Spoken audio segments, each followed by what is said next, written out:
exploring cultural variations in emotional resilience and coping. Discover how different cultures shape emotional resilience and coping strategies for effective stress management and mental fortitude. Cultural variations in emotional resilience, why we bounce back differently. You ever notice how when people talk about dealing with tough times, their approach can be wildly different depending on where they come from? Like what works for someone in one culture when facing stress or hardship might just not resonate with someone from another. It's fascinating because emotional resilience, the ability to bounce back from adversity, isn't a one size fits all kind of thing. It's shaped deeply by cultural values, social norms, and shared experiences. Now, most of us are familiar with the idea of coping strategies to manage stress, but the way those strategies manifest can vary widely around the world. For example, in some cultures, openly expressing emotions and seeking support from friends or family is the norm and actually builds mental fortitude and emotional strength. In others, resilience might be shown by maintaining a calm exterior, handling challenges quietly, and drawing strength from internal sources or traditions. Take the concept of psychological resilience. It's often connected to emotional intelligence, which includes how we recognize, understand, and manage our emotions. But depending on the cultural lens, emotional intelligence can mean different things.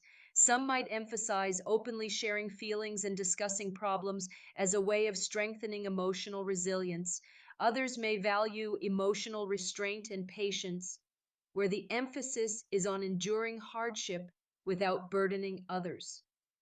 Both approaches, while seemingly opposite, can build true psychological resilience over time.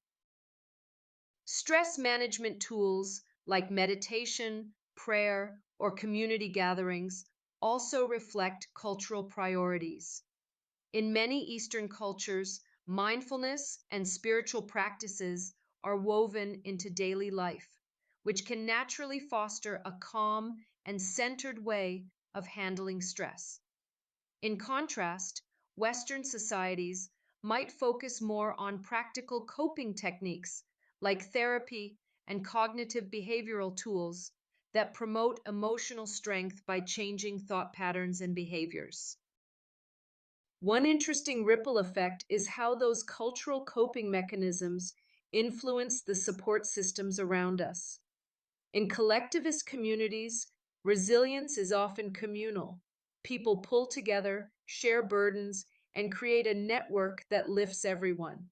In individualistic cultures, resilience may lean more heavily on personal agency, self reliance, and independent problem solving. Here's where it gets even more intriguing. The tiny traumas we encounter, those little daily setbacks or social stresses, might seem minor, but have lasting impacts on our emotional resilience. The book Ripple Effects, Transforming Tiny Traumas, explores this idea brilliantly. It shows how small emotional events, if addressed properly, can build up mental fortitude rather than wear it down. The key takeaway: how we cope with small stresses really matters and can shape our overall emotional strength. If this has piqued your interest, I definitely recommend checking it out. It's packed with insight on how minor struggles are linked to bigger emotional outcomes and offers practical advice on stress management tailored to different life moments. Purchase the book now and transform the way you see your own resilience journey. Click here to get your copy. So, when you think about emotional resilience, remember it's not just about grit or toughness, it's also about the cultural context and the unique coping strategies people develop. Whether it's drawing from a tight knit community, meditating daily, or embracing vulnerability, all these paths lead to building emotional strength. Understanding these variations can broaden how we support one another and help us develop more empathetic, flexible approaches to managing stress. At the end of the day, emotional resilience is pretty much a personal and cultural tapestry. And the more comfortable we get spotting those differences, the better prepared we are to nurture our own mental fortitude and grow stronger together.